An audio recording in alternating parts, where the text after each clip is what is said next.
नमस्कार साथियों, गौरव ज्ञान धारा में आपका स्वागत है। आज अपन पढ़ने जा रहे हैं राजस्थान के लोक गीत। बहुत इंपॉर्टेंट टॉपिक है और अपना निःशुल्क क्लासेस का जो कारवा है वो आगे बढ़ते बढ़ते आ गया है 75वीं क्लास पे। कब 25 हो गई, 50 हो गई और 75 हो गई, पता ही नहीं चला। तो बढ़िया, जो विद्यार्थी नए जुड़ रहे हैं वो थोड़ा सा ध्यान दें कि यदि आप डायरेक्ट 75वीं क्लास देखते हो तो आप लोगों को 1 नंबर से क्लासेस देखनी चाहिए। जब आप 1 नंबर से देखोगे और क्रमबद्ध तरीके से यहां 75 तक पहुंचोगे तो आप पाओगे कि आपका लेवल 1 नंबर की क्लास देख रहे थे तब और अब कितना बदल गया है, कितनी सारी चीजें आप लोगों को याद हो गई, कितने सारे कंसेप्ट क्लियर हो गए। मैं तो ये कहता हूं आप लोगों ने कहीं पेड कोर्स भी ज्वाइन कर रखा है ना, फिर भी मैं तो देता हूं लगभग आधे पौने घंटे की क्लास ही। क्लास जरूर देख लेना, क्योंकि चीजें जो है याद हो जाएगी, आसान हो जाएगी। और याद जब हो जाती है तो कॉन्फिडेंस लेवल एक अलग ही लेवल पे पहुंच जाता है। और जितना कॉन्फिडेंस बढ़ेगा उतना ही आप पॉजिटिव रहोगे और एग्जाम पे कमांड कर पाओगे। तो बढ़िया है, अपने लोकगीत आज पढ़ने जा रहे हैं। और लोकगीत, इसके बाद में लोक नृत्य, फिर साहित्य और कुछ 2-4 टॉपिक बचे हैं वो पढ़ लेंगे। उसके बाद में अपन जो है ज्योग्राफी शुरू करेंगे, राजस्थान का भूगोल। राजस्थान का भूगोल आप मान के चलो अब लगभग 15 दिन के अंदर अपन जो है राजस्थान का भूगोल शुरू कर देंगे। यानी कि मार्च में अपन राजस्थान का भूगोल शुरू करेंगे।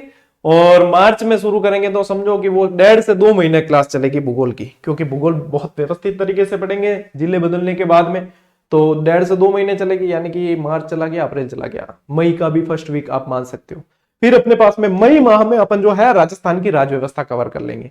राजस्थान की राज्य व्यवस्था पढ़नी है क्योंकि वन रक्षक वाले पेपर में एनालिसिस करने के बाद में अपन ने देखा 4 से 5 प्रश्न जो है राजस्थान राज्य व्यवस्था के हैं। और मैंने कहा है मैं पढ़ाऊंगा आप लोगों को, तो पढ़ाऊंगा, ठीक है। तो राजस्थान की राज्य व्यवस्था पढ़ लेंगे मई में। जून जुलाई अगस्त अपने पास में बढ़िया रिवीजन के लिए, इतना शानदार रिवीजन करेंगे कि ये कोर्स 2 बार कवर हो जाएगा अपना, ठीक है। तो इस तरीके से स्ट्रेटेजी के अनुसार चलेंगे। अब जो मेरे साथ साथ आगे बढ़ेंगे वो वास्तव में बहुत अच्छे लेवल पे पहुंच जाएंगे।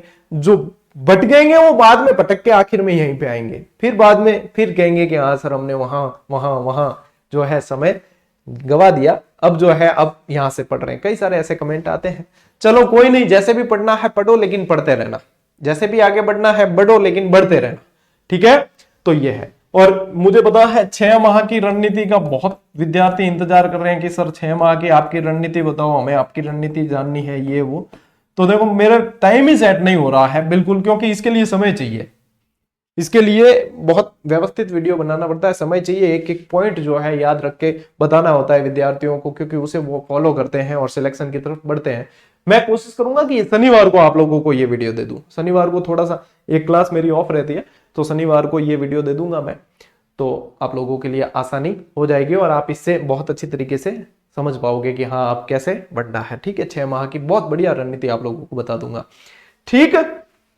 करें शुरू आज की इस क्लास को। लोकगीत पढ़ रहे हैं, बढ़िया संस्कृति का जो परिचय होते हैं वो पढ़ रहे हैं। उससे पहले विद्यार्थियों को बता दूं जिन्हें पता नहीं है, जीजीडी के इतिहास में पहली बार कॉम्बो दिया गया है। कॉम्बो में देखो हमारे कोई कॉम्बो में ज्यादा फायदा नहीं है। देखो फायदा हमारा जो था यहाँ पे लगभग 20-21 रुपए, तो ये प्लस जीएसटी यानी 25 से 27 रुपए जो है आप लोगों के कम लगने हैं इसमें। अब विद्यार्थी क्या होता है, जहां पे बहुत ज्यादा फीस होती है ना, वहां पे तो धड़ाधड़ डिसीजन ले लेता है, लेकिन यहाँ पे 60-65 रुपए खर्च करने में तो आनाकानी होती है, बहुत सोचना पड़ता है, करेंगे नहीं करें। लेकिन ये विश्वास के साथ कह सकता हूं कि जितना और जैसा अभ्यास जीजीडी के प्लेटफॉर्म पे करवाया जाता है जिस शुल्क में, वो आप लोगों के लिए सबसे बेस्ट साबित होगा, ये तय रहा। तो ये जो विद्यार्थी जिनके यहाँ पे कमेंट देख पा रहे हो ना आप, रिव्यू, स्टूडेंट रिव्यू, हो सकता है कि कल जो 3 दिन लेफ्ट वाला पोस्ट बने तो इसमें आपका किसी का रिव्यू यहां पे पोस्ट हो। तो बढ़िया, जिन्होंने ज्वाइन कर रखा है ईमानदारी से बताओ कि इसके अंदर आप लोगों को क्या बेनिफिट है। इस फीस के अंदर जो टेस्ट सीरीज दी जा रही है वो कैसी है, व्याख्या कैसी है। ज्योग्राफी में तो व्याख्या जोड़ दी, काफी जुड़नी है, जोड़ दी जाएगी। राज्य व्यवस्था में व्याख्या नहीं मिलेगी क्योंकि उसमें सवाल ही बहुत ढंग से दे दिए हैं, यानी सारे बनाए हैं।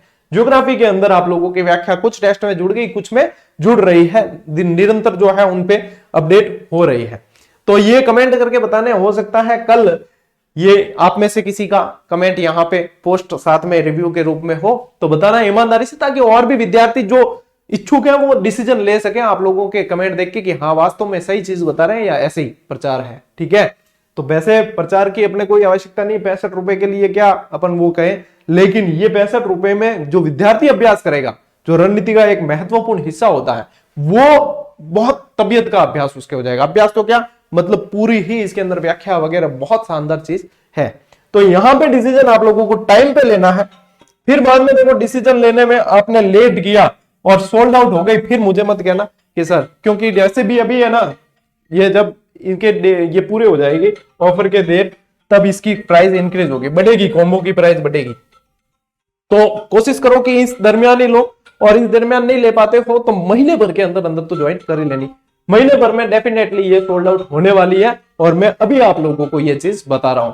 फिर बाद में मुझे मत कहना सर मैं ज्वाइन करनी थी और सोल्ड आउट हो गई, क्योंकि ये क्या है, हर चैप्टर के सभी प्रश्न लगभग, ऐसा नहीं है कि टॉपिक वाइज के नाम पर जो है भाई 4-5 चैप्टर जो है अलग अलग ले लिए और उनके 5-7 प्रश्न जोड़ दिए, ऐसे नहीं है। यहाँ की टेस्ट सीरीज की ये विशेषता है, जो चैप्टर उठाया उसमें 30, 40, 50 जितने प्रश्न बन रहे हैं सभी दिए जाएंगे, व्याख्या भी दी जाएगी, ताकि एक चैप्टर विद्यार्थी ने पढ़ा, अब उसका प्रैक्टिस पूरा वो हो जाएगा और ऑथेंटिक प्रश्नों के साथ में। ये पैटर्न हमें हमेशा फॉलो किया और काफी सारे विद्यार्थियों ने टीचर वैकेंसी के अंदर इसमें सिलेक्शन लिए हैं इससे प्रैक्टिस करके। ठीक है, तो आप लोगों को बता दी। अब देखो निर्णय समय पे ले लेना, बाकी के नहीं। चलो प्रचार हुआ बहुत, अब बढ़ा क्लास की तरफ। ठीक है, अब बढ़ते हैं अपन इस अपनी क्लास की तरफ।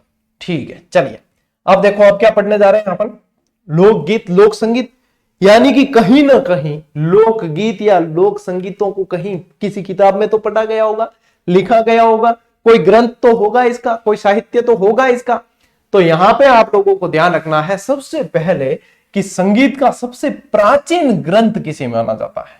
संगीत का सबसे प्राचीन ग्रंथ, तो मैं आप लोगों को बताऊं, भारत के अंदर अपन देखा जाए यहां पे तो वेदों की संख्या कितनी है, वेद कितने हैं, 4, जिसकी मैंने एक फॉर्मूला भी बताया था, याद रखना हो तो, ऋग, यजु, साम, अथर्व। मेरी स्कूल के स्टूडेंट को भी मैंने ऐसे ही याद करवा रखा है, उन बड़े अच्छे से याद है उन्हें चारों ग्रंथ। ठीक है, तो वेद कितने हैं, 4, ऋग्वेद, यजुर्वेद, सामवेद और अथर्ववेद। ठीक है, तो यहां पे अपने को ध्यान रखना है कि संगीत का सबसे प्राचीन ग्रंथ पूछा जाए तो सामवेद है। कौन सा है, सामवेद सबसे प्राचीन ग्रंथ है, सबसे प्राचीन किताब कह सकते हो जिसमें संगीत की बातें हुई है, संगीत के बारे में लिखा गया है। फिर आओ आगे, राजस्थान के लोक गीतों को राज्य की आत्मा कहा किसने, यह प्रश्न बनता है कि किसने कहा। तो पहले प्रधानमंत्री पंडित जवाहरलाल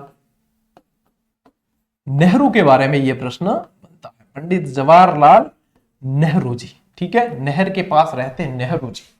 मेवाड़ महाराणा कुंभा की पुत्री, ये तो मैंने इतनी बार आप लोगों को बताया है कल्चर पढ़ाते पढ़ाते, हिस्ट्री पढ़ाते पढ़ाते, कि मेवाड़ के महाराणा कुंभा की पुत्री जिसे संगीतज्ञ होने के कारण वागीश्वरी के नाम से भी जाना जाता था, इनका नाम था रमाबाई। क्या नाम था, रमाबाई। रमाबाई को आजीविका के लिए जावर का क्षेत्र दिया गया था, आजीविका के लिए जावर का क्षेत्र दिया गया था, यह भी ध्यान रखना। संगीतज्ञों के लिए गुणीजन खाना, इस गुणीजन खाने को और क्या कह सकते हैं पता है, गंधर्व बाईसी।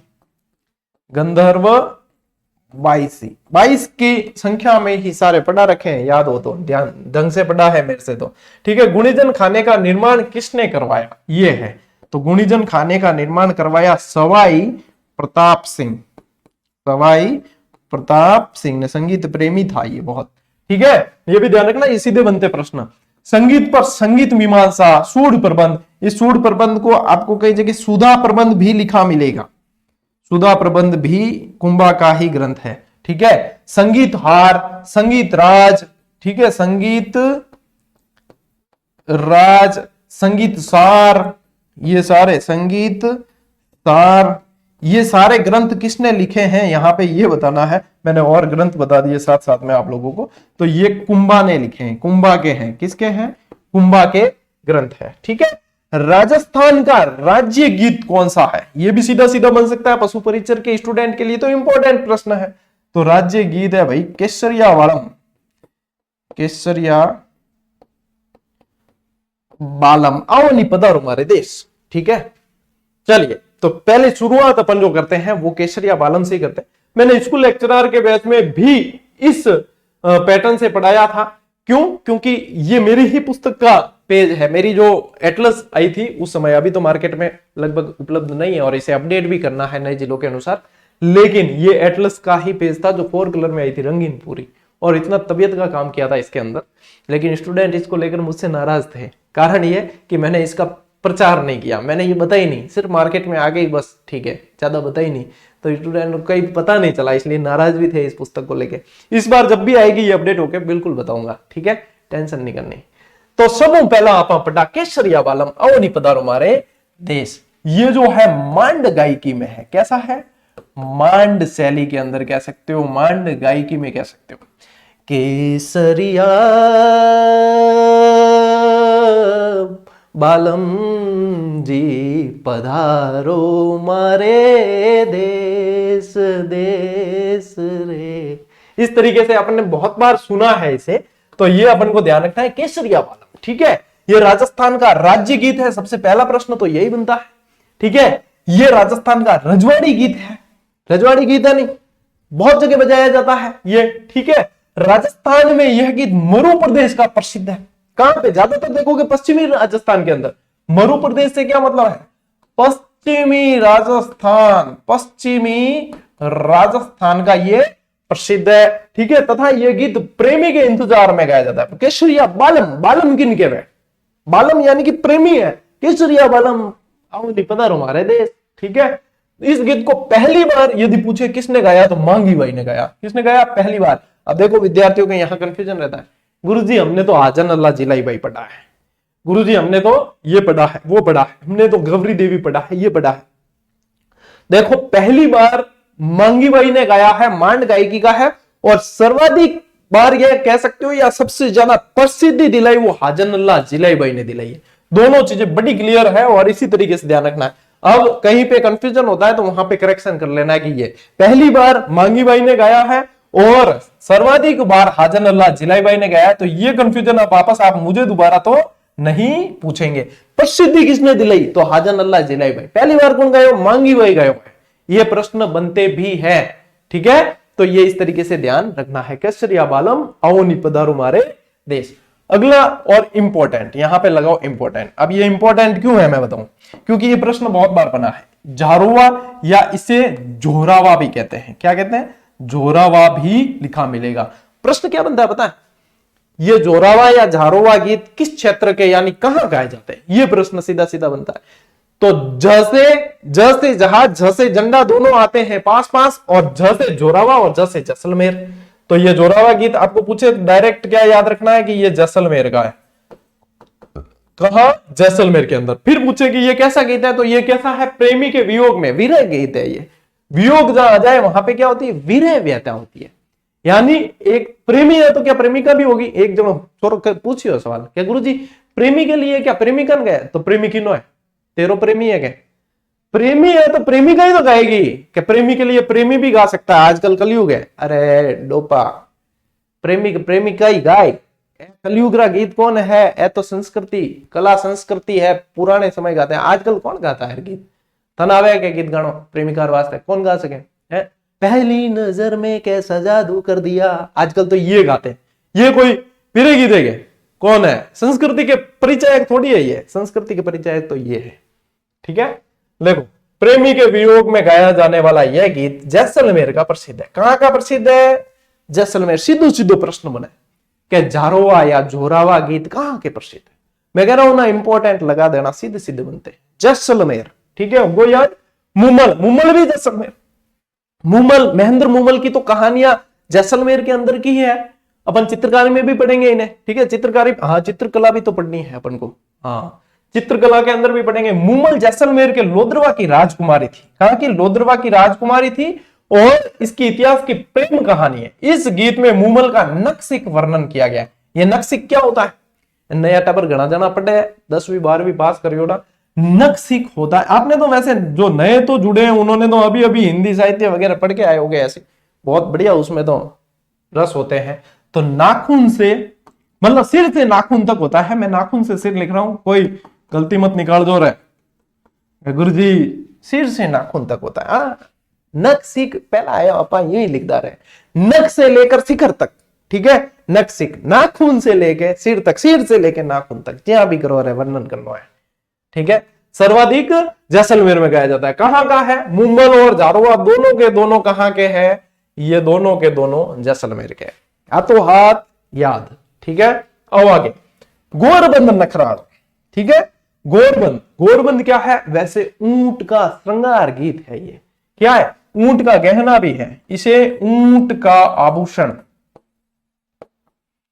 आभूषण भी है ऊंट का। यह भी पूछा जाता है कई बार, गोरबंद निम्न में से क्या है? मान लो लोकगीत नहीं आया तो ऊंट का आभूषण, ठीक है। यह गीत मारवाड़ और शेखावाटी, मारवाड़ और कर देना इसकी जगह, क्या करोगे इसकी जगह? और मारवाड़ और शेखावाटी क्षेत्र में गाया जाता है। इस गीत में ऊंट के श्रृंगार का वर्णन किया जाता है। यह गीत मरुस्थलीय क्षेत्रों में सर्वाधिक गाया जाता है, यानी पश्चिमी राजस्थान हो गया भाई, मारवाड़ आयो यानी पश्चिमी राजस्थान है, और शेखावाटी यानी रेगिस्तानी एरिया शेखावाटी के अंदर भी है। बरखान का सबसे ज्यादा विस्तार देखोगे तो शेखावाटी में मिलेगा, तो शेखावाटी के अंदर भी है और यहां पे भी है। गोरबंद नखरालो यहाँ बोल है ना, ठीक है। अपनी किताब में तो बोल के साथ में दे रखे हैं, पशु परिचर की जो बुक है उसमें तो बोल के साथ में ये दिए हैं सारे। यहाँ पे मैं आप लोगों को सारी विशेषताएं बता रहा हूं, बोल आप वहां से भी पढ़ सकते हो, ठीक है। तो यहाँ पे ये क्या मरुस्थलीय है। और प्रश्न ये बनता है कि गोरबंद क्या है? तो गोरबंद ऊंट का आभूषण है, श्रृंगार गीत है ऊंट का, ठीक है। अब कोई यूं नहीं पूछे कि सर ऊंट का है तो ऊंटनी का भी, यानी वो वहां पे श्रृंगार जो है ऊंट या ऊंटनी देख के नहीं किया जाता। अपने इंसानों में ये होता है कि श्रृंगार महिलाएं करती है ज्यादातर, आदमी तो जो है माथे तेल लगाए वो मुंडे चौपड़ निकल गया, ठीक है। अपने मध्यम मीडियम फैमिली ये भी ऐसे ही चलती है। और शादी ब्याह जब होते हैं तो महिलाएं तो फिर 2-2, 3-3, 4-4 घंटे लगते हैं मेकअप के अंदर। कुर्जा गीत, कुर्जा गीत भी क्या है? इसमें भी कुर्जा के अंदर भी प्रेमी और प्रेमिका आएंगे रे, ठीक है। तो देखो यहाँ पे ये मैंने दे भी रखा है, अच्छा नोट, गोरबंद ऊंट के गले का आभूषण, ठीक है। कुर्जा सारस जैसा सुंदर पक्षी होता है, ये तो मैं बता चुका हूं पहले भी आप लोगों को। कुर्जा जो है खींचन फलोदी के अंदर सबसे ज्यादा है। कुर्जा कहां है? खींचन गांव, खींचन फलोदी, फलोदी जिले में ये सबसे ज्यादा कुर्जा देखे जाते हैं। इस गीत के माध्यम से मारवाड़ क्षेत्र में वर्षा ऋतु में प्रेमी को संदेश भेजा जाता है। कैसा गीत है? विरह गीत है। कौन गाए? प्रेमी के वास्ते। प्रेमी कौन गावे? प्रेमिका गई। प्रेमी के लिए प्रेमी नहीं, प्रेमिका, ठीक है। तो यहाँ पे ये जो है विरह गीत है, कुर्जा के माध्यम से संदेश भेजा जा रहा है। पक्षी, पशु, पेड़ पौधे, बादल, प्रेमी और प्रेमिका होते हैं ना, उनको मतलब ये सारे यूं लगता है कि ये संदेश लेके जाएगा, है कि नहीं? काली बात। कुर्जा क्या संदेश दे? कुर्जा तो मतलब संदेश लेके जाएगा तो खुद की कुर्जी के पास जाएगा, तेरी प्रेमिका पढ़े या तेरे प्रेमी पढ़े क्यों जाए। लेकिन फिर भी जो है लोकगीत है भैया, अपन को तो यहाँ पे याद रखने जरूरी है। घूमर या लूर, ठीक है। अब घूमर जो है, आप ये मत कहते ना कि गुरुजी घूमर तो नृत्य होता है, तो घूमर जो नृत्य होता है उसमें बजने वाला गीत भी घूमर ही कहलाता है, ठीक है। हमारी घूमर छे नखरालिया मां, बहुत पहले, अब तो 15 अगस्त 26 जनवरी पे भी तरह तरह के गीत बजने लगे, बाकी पहले ये तो पक्का था। और घूमर भी कौन सी? अलाउद्दीन खिलजी वाली, ये नहीं, ये कौन सी है? अभी कौन सी मूवी थी ना, रणवीर सिंह उसमें था, वो राक्षस का उसका रोल किया, राक्षस का क्या रहे वो, अलाउद्दीन खिलजी का रोल किया, राक्षस जैसे ही दिखता है वो रणवीर सिंह उसके अंदर। पद्मावत के पद्मावत थी यहाँ, उसके अंदर है ना, वो वाली घूमर नहीं है, ये तो वो पुरानी घूमर है। ए मारी घूमर छे नखराली ए मां, वो वाली है ये पुरानी, ठीक है। तो लूर गीत, ये गीत गणगौर के साथ साथ मांगलिक अवसरों पर मारवाड़ के क्षेत्र का सर्वाधिक गाया जाने वाला है। और इस गीत का प्रचलन बूंदी कोटा यानी कि हाड़ौती क्षेत्र में गणगौर के अवसर पर भी होता है, ठीक है। तो घूमर, घुमरियो, लूर, ये सब नाम है, ठीक। नृत्य में भी पढ़ेंगे और यहां पे भी। अब आप लोगों को लेना है स्क्रीनशॉट, ले लो स्क्रीनशॉट ले लो, फिर बढ़ते हैं आगे। आज की क्लास थोड़ी सी लेट है, एक्चुअली उसके पीछे कारण यह है कि मैं आधी क्लास रिकॉर्ड कर चुका था और तब पता चला कि सिस्टम में अपडेट हुआ था एक, और अपडेट होने से जो है माइक की सेटिंग बिगड़ गई थी, आवाज रिकॉर्ड नहीं हुई। अच्छा हुआ बीच में पता चल गया, नहीं पूरी क्लास वापस से होती तो आधी क्लास गई है और इसीलिए समय भी निकल गया है। आज की क्लास लगभग आप लोगों को मिलेगी 8:15 साढ़े 8 बजे चालू होगी ये, ठीक है। चलिए, गुडला गीत क्या है? गुडला गीत। ये गुडला में तो ये पूछा जाता है कि कहां का है गुडला, तो गुडला में ध्यान रखना है, गुडला कहां का है? जोधपुर का, कहाँ का है? जोधपुर का। गुडला त्योहार के अवसर पर चैत्र माह में कन्याओं द्वारा मारवाड़ में सर्वाधिक गाया जाता है। अब मारवाड़ का मतलब ही क्या होता है? मारवाड़ का मतलब ही है जोधपुर और जोधपुर के आसपास। और मैंने इतिहास में आपको गुडले खां की कहानी सुनाई थी, ठीक है। यहां पे गुडला का मतलब होता है छिद्रित मटका। क्या मतलब होता है? छिद्रित मटका, जिसमें क्या लगाते हैं? दीपक रखा जाता है इसके अंदर। क्या? दीपक। और फिर जो है ये नृत्य किया जाता है गुडला। मैं हकीकत कह रहा हूं, जब मैं छोटा था तब ये सारे जो है गुडला वगैरह लेके बच्चियां आती थी और ये सारी चीजें मतलब प्रत्यक्ष देखी हुई है। आज की तारीख में आज की जो जनरेशन है उनको तो ये देखने को ही नहीं मिलती चीजें। और अपन बहुत भाग्यशाली है जो अपन ने वो चीजें भी देखी और अब जो कलयुग है वो भी देख रहे हैं, ठीक है ना। ये जनरेशन जो 90s की है, 19 वाली है, वो ये सारी जो है चीजें देख रही है, तो अच्छा है। चलो फिर देखो दसों या दूसों गीत, इसे क्या है? दूसों गीत भी कहा जाता है। दसों या दूसों, होली की तर्ज पर गाया जाने वाला यह लोकगीत मारवाड़ क्षेत्र में सर्वाधिक गाया जाता है। मारवाड़ क्षेत्र का है ये भी, यानी कि जोधपुर और जोधपुर के आसपास। फिर है मरसिये, ठीक है। अब क्या है? जैसा कि इसका नाम है वैसा ही इसका काम है। मरसिये यानी कोई मर्जिया जड़े ओ गविजे, जैसा नाम है मरसिये। तो देखो मारवाड़ क्षेत्र में प्रभावशाली व्यक्ति की मृत्यु होने पर यह गीत गाए जाते हैं, जिन्हें क्या कहा जाता है? मरसिये। है कि नहीं? इंपॉर्टेंट, मरसिये कहा जाता है, ठीक है, मरसिये। फिर एक कांगसियो, वो भी इंपॉर्टेंट है, इसके लगाओ इंपॉर्टेंट। एक कांगसियो, एक सीठ ने, ठीक है, ये बहुत इंपॉर्टेंट गीत है। सीठ ने भी आगे पढ़ाऊंगा अभी। तो देखो कांगसियो क्या है? देखो कांगसियो का मतलब तो क्या होता है? कंगा या कंगी, है ना, जो बाल बनाने का आता है ना, कंगा या कंगी। देखो पश्चिमी राजस्थान में बालों का श्रृंगार का वर्णन गणगौर के अवसर पर इस गीत के माध्यम से किया जाता है। कांगस या कंगा को कहा जाता है जिससे बाल संवारे जाते हैं। पूछे कहां? तो पश्चिमी राजस्थान। और है क्या? कंगो, ठीक है। कंगा जो होता है, कॉम बोलते हैं जिसको इंग्लिश में, क्या बोलते हैं? फोकस करूंगे, सही कौन दिखे?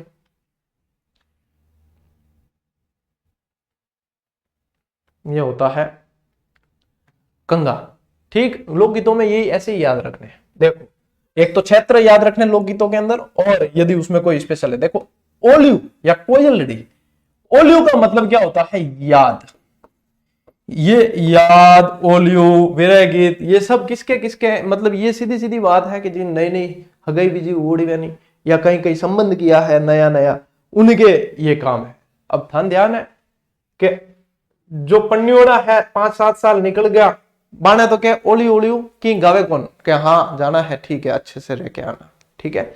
और ये फिर बाद में ये सारे के सारे सगाई वगाई हुई होती है, उनके वहां पे ये काम होते हैं। विवाह के अवसर पर संपूर्ण राजस्थान में वधु की विदाई के समय वधु पक्ष की ओर से गाया जाने वाला गीत। एक तो ये भी ध्यान रखना है ये विदाई गीत है ओलियू, ठीक है। दूसरा ये भी ध्यान रखना है कि प्रेमी प्रेमिका के मध्य भी ये गीत चलते हैं। ओलियू, वैसे ओलियू ज्यादा जो है विदाई गीत है। कैसा है? विदाई के समय। अब विदाई के समय है तो किसको याद आएगी? यानी ओलियू का मतलब क्या होता है? याद। किसको याद आएगी? जो मायके वाले हैं उनको याद आएगी अपनी बेटी की, ठीक है। तो यहाँ पे गाए जाने वाले विवाह के अवसर पे विदाई गीत और ओलियू। और किन्हें आ सके याद? किन्हें आ सके? धनी ना आ सके लुगाई री, लुगाई ना आ सके धनी री, ठीक है। तो ये ध्यान रखना। लावणी गीत कौन से हैं? लावणी। यह गीत संपूर्ण राजस्थान में नायक द्वारा नायिका, देखो कहीं प्रेमी आएगा लिखा, कहीं प्रेमिका आएगा, कहीं नायक आएगा लिखा, कहीं नायिका आएगा, बात सभी जगह एक ही है। नायक द्वारा नायिका को बुलाने के लिए गाया जाने वाला गीत लावणी है। लावणी का अर्थ ही क्या होता है? बुलाना।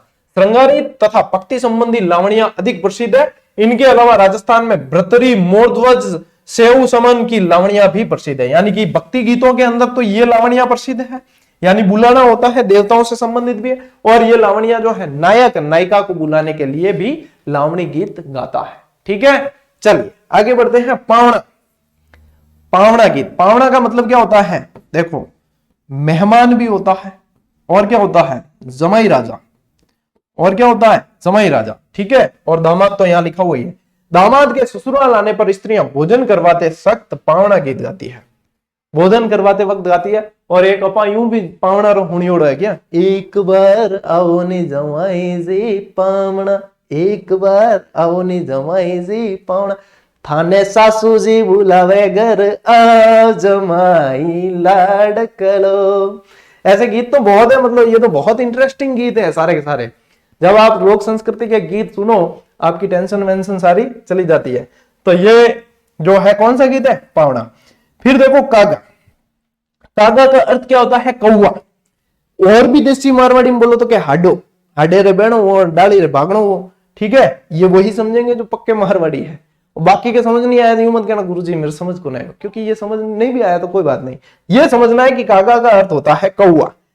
प्रिया, अपने प्रियतम, देखो मैंने सब शब्द काम में लिए, नायक नायिका, प्रेमी प्रेमिका, प्रिय प्रियतम, ये सारे, ठीक है। अब प्रिया कोई लड़की नहीं है, सारी लड़कियों के लिए है प्रिया, और उनके जो मंगेतर या उनके जिनसे शादी होने वाली है या हो गई वो उनके प्रियतम।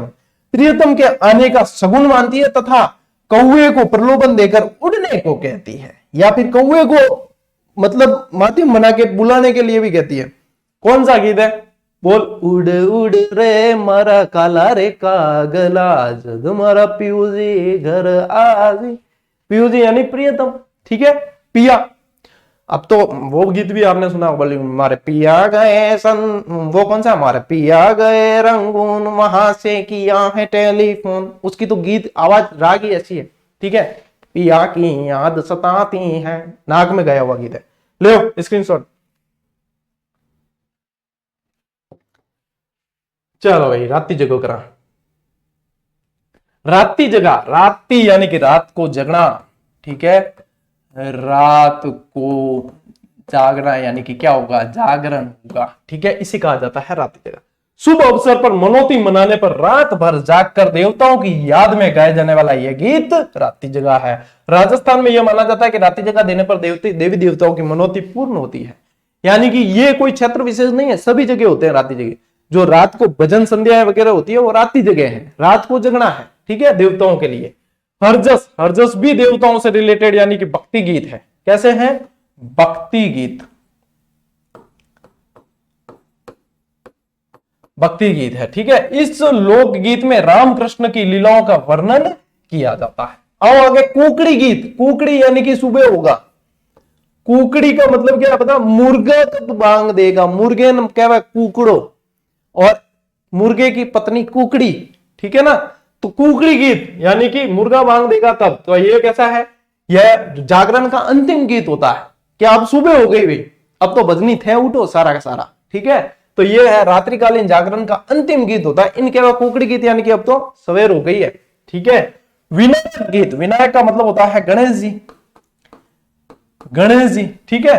मांगलिक कार्यों का शुभारंभ करने से पहले विनायक जी की पूजा की जाती है, यानी गणेश जी की पूजा की जाती है। सबसे पहले कहते हैं ना श्री गणेश करना, तो श्री गणेश जी की पूजा की यह गीत गाया जाता है, ठीक है, विनायक गीत, ठीक है। और आगे जच्चा गीत। अब देखो जच्चा शब्द आता है तो अपने दिमाग में जच्चे के साथ साथ बच्चा भी आता है। जब किसी के घर नया मतलब कोई बालक का जन्म हुआ है या बालिका का जन्म हुआ है, तब यह पूछा जाता है कि जच्चा बच्चा कैसे। जच्चा यानी जन्म देने वाली माँ, और बच्चा उनका पुत्र या पुत्री, ठीक है। तो यह गीत पुत्र के जन्म के अवसर पर गाया जाता है, जिसे कहा जाता है जच्चा गीत। तेजा गीत, तेजा गीत किसानों से संबंधित है। तेजा जी पढ़ाए तब भी पढ़ाया था, यानी कि ये किसका सीधा सीधा संबंध किससे रहेगा, कृषक से रहेगा, किसानों से। किसानों द्वारा खेत में फसल बोते समय यह गीत गाया जाता है। तेजा जी के मेले पर तेजा टेर गीत गाया जाता है। टेर होता है जो गीतों के पीछे लंबी टेर दी जाती है ना। टेर का मतलब मैंने आपको बताया था, एक व्यक्ति का नाम लेके रे पकिया, तो ये जितना लंबा शब्द खींचा है ना, इसको कहा जाता है टेर। तो इन गीतों में तेजा टेर होती है, टेर का विशेष महत्व है। चाक गीत, चाक विनायक वैसे साथ ही होते हैं, यहाँ पे अपने चाक अलग दिया। विवाह के समय स्त्रियों द्वारा कुम्हार के घर जाकर चाक पूजते हैं, और उसी के घर से कुम्हार ही जो है मिट्टी के गणेश जी बनाता है, तो वहां से जो वो लेके आते हैं, तो चाक विनायक लगभग फंक्शन साथ में ही होते हैं, तब गाया जाने वाला गीत चाक होता है, ठीक है।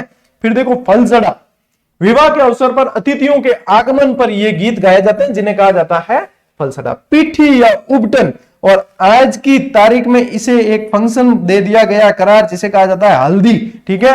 और सगले घर सारा लोग भी टाइम पैर ले पीला कपड़ा, जबकि पहले ऐसा सिस्टम नहीं था। आजकल बाल लोग हैं, हमारे घर में या आपके घर में कोई फंक्शन हुआ तो पहन नहीं पड़ेगी, नहीं तो धारा के विरुद्ध माने जाते हैं, ठीक है ना। तो ये क्या है, विवाह के अवसर पर वर वधु को नहलाने से पूर्व पीठी यानी हल्दी लगाई जाती है। पीठी लगाई जाती है, इस वक्त का गीत गाया जाता है। और वर या वधू या दूल्हा या दुल्हन का सबसे बड़ा भ्रम होता है कि पीठी लगाने से गोरे हो जाते हैं। यह सबसे बड़ा भ्रम होता है। अगर पीठी लगाने से गोरे होते तो विवाह का इंतजार क्यों करना है, कभी भी लगाओ, है उपटन बोलते हैं इसे, कभी भी लगाओ। लेकिन ये क्या है कि एक उस समय की रस्म हो गई है, इसलिए।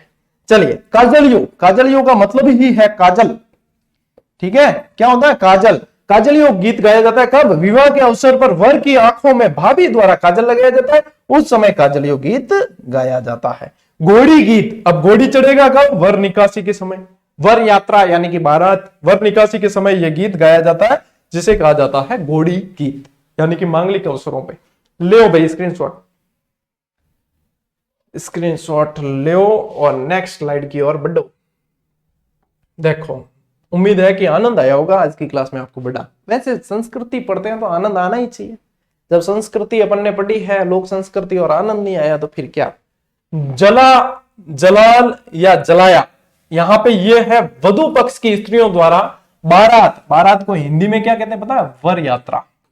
क्या कहते हैं पता है, वर यात्रा। बारात का डेरा देखने जाते समय, डेरा किसे कहते हैं, जब बारात लड़के वालों के यहां से आ गई और लड़की वालों के घर पे सीधी नहीं जाती, लड़की वालों के गांव में पहुंच गई और उसे कहीं किसी स्थान पर ठहराया जाता, वो कहलाता डेरा। फिर वहां से जो है पटला वरी वगैरह वो सब लेके जो है वो आते हैं और फिर ये सब मांगलिक कार्य होते हैं। तो ये डेरा देखने जाते वक्त ये गीत गाया जाता है, जिसे कहा जाता है जला, जला लिया, जलाया। सींटने, ये भी दूल्हे से रिलेटेड है। देखो ये बहुत इंपॉर्टेंट है, इसके लगाओ इंपॉर्टेंट, बहुत बार बना है प्रश्न। विवाह के अवसर पर गीतों के माध्यम से गालियां दी जाती है। किन देवे, विवाहियों ने गालियां दे। सगे समधी जो होते हैं ना, वो मजाक मजाक में, यूं थोड़ी, मतलब यूं लड़ाई झगड़े वाली गालियां कौन है, मजाक मजाक में देवे, तो ये दी जाती है गालियां, उन्हें सींटने कहा जाता है, ठीक है, सींटने। दुपट्टा, दूल्हे की सालियों ओ हरे दुपट्टे वालियों, ये वाला गीत नहीं है, ये तो कौन सी पिक्चर थी, हम आपके कौन आई जब आया है, लेकिन ये भी क्या है, दूल्हे की सालियों द्वारा गाया जाने वाला गीत है। वही दुपट्टा आया तो यानी कि साली का ही दुपट्टा है। और ये क्या है, कुकड़लू, दूल्हा जब तोरण पर पहुंचता है वहां पर वधु पक्ष की स्त्रियां यह गीत दूल्हे के स्वागत हेतु गाती है। फिर आते हैं बन्ना बन्नी के गीत। अब जब बारात वारात आ जाती है और फिर बाद में ये मांगलिक कार्य चलते हैं, जब जो है स्त्रियां एक दूसरे को खूनी मार के बन्ना बन्नी गाओ, अरे बन्ना बन्नी गाओ नहीं, क्या मन तो नहीं आवे, अरे थे बन्ना बन्नी गाओ नहीं, क्या मन को ना आवे। फिर किसी को आता है जब, फिर वो ऐसे हाथ करके माइक लगाती है, मतलब उसके तभी वो गीत निकलता है। फिर ऐसे हाथ करके पता ही नहीं चलता कि गा कौन रही है, फिर सब जने हाथ लगा देती है स्त्रियां, और फिर स्टार, फिर तो उन्हें रोकना ही संभव नहीं है, फिर तो बन्ना बन्नी के सब गाले हुए, ठीक है। तो बन्ना बन्नी गीत शादी के अवसर पर गाया जाने वाला राजस्थानी भाषा का सबसे प्रसिद्ध लोकगीत है बन्ना बन्नी रागी। हिचकी, मेरी ये क्लास, आज की जो क्लास है, स्टूडेंट के पेरेंट्स भी देखेंगे तो कहेंगे बात तो हाची कह रही है गुरुजी, क्या हाँ यही चीजें होती है शादी ब्याह में। इसका मतलब ऑब्जर्व किया, अरे घना ही ब्याह कराया, ठीक है, ऑब्जर्व तो करेंगे ही। हिचकी, अब हिचकी कब आएगी, जब कोई याद करेगा। पाछी, हिचकी कब आई, जो कोई याद करी। वैज्ञानिक कारण यह कहता है कि श्वास नली में खाने के अटकने पे हिचकी आती है। लोक संस्कृति और अपने जो है बूढ़े बूढ़ी सारे कहते हैं कि कोई ना कोई याद कर रही हो। यह गीत राजस्थान में और मेवात के अलवर क्षेत्र में, यानी कि मेवात में सर्वाधिक अपने नजदीकी की याद आने पर गाया जाता है, ठीक है। चिरमी, चिरमी क्या है, देखो चिरमी एक पौधे का भी नाम है और वधु द्वारा अपने ससुराल में भाई या पिता की प्रतीक्षा करने पर यह गीत गाया जाता है। फिर आया बिछुड़ा, बिछुड़ा बड़ा दर्दनाक यानी कि विरह वाला गीत है। इसमें तो मतलब यह कैसा मार्मिक गीत है। देखो यह गीत राजस्थान के हाड़ौती क्षेत्र में, यह ध्यान रखना विशेष रूप से हाड़ौती क्षेत्र पूछा जाता है, हाड़ौती क्षेत्र का लोकप्रिय। पत्नी को बिच्छू काट लेता है तथा पत्नी अपने पति को इस गीत के माध्यम से दूसरा विवाह करने की बात कहती है। काली बात करी करी करी, सांप नहीं खाया है, और सांप भी जहरीला और मतलब विषैले, और वो क्या बोलते हैं, वेमस बोलते हैं, वेमनस बोलते हैं, वो इंग्लिश में शब्द है, यानी कि विषैले यानी कि विष रहित और विष वाले अलग अलग दोनों होते हैं। वो भी विष रहित भी काट जाए ना तो देखियो तो जहर चढ़े, नहीं देखियो तो कोई नहीं। लेकिन यहाँ पे काटा क्या है, बिच्छू।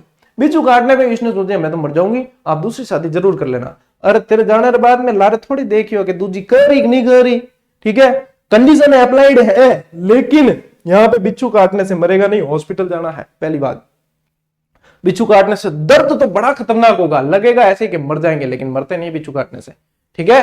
तो यहाँ इलाज संभव है। पहले इलाज करने को पहला अगर वो पति सीरियसली ले लियो और दूसरा ब्याह कर दियो तो स्वतन आ जाएगी हाथों हाथ। ठीक है, तो देखो पंछीड़ा गीत, पंछीड़ा, पंछीड़ा तू उड़ न जाजे पावागढ़ रे, ये तो ज्यादातर गर्मों में बजाया जाता है। यह गीत हाड़ौती और ढूंढाड़ क्षेत्र के मेलों में के अवसर पर गाया जाता है। अब आगे कामना गीत। ठीक है, कामना यानी जादू टोना, ध्यान रखना कब गाया जाएगा, जादू टोने से बचाने के लिए। यह गीत देखो कामना है ना, वर को जादू टोने से बचाने के लिए वधू द्वारा गाए जाने वाले गीत क्या कहलाते हैं, क्या, कामना गीत। ठीक है, मोरिया गीत, मोरिया का अर्थ क्या होता है, मोर। वर्षा होने पर जिस प्रकार मोर आनंद विभोर होकर नाचता है, उसी प्रकार लड़की की सगाई होने के बाद विवाह में देरी होने पर लड़की जो है मोरिया गीत गाती है, मोरिया गीत गाती है। ठीक है, मोरिया गीत के भी बोल मुझे याद नहीं आ रहे। मोरिया आचो रे बोलियो रे डरती रात मां खनन खन चूड़ियां, ये वाला ही है मोरिया गीत। ठीक है, तो चलो ये सारे जो है स्क्रीनशॉट ले लो इसका भी। भाई आज की क्लास आनंद वाली हुई है तो कल की भी आनंद वाली ही होगी, दिखती बात है।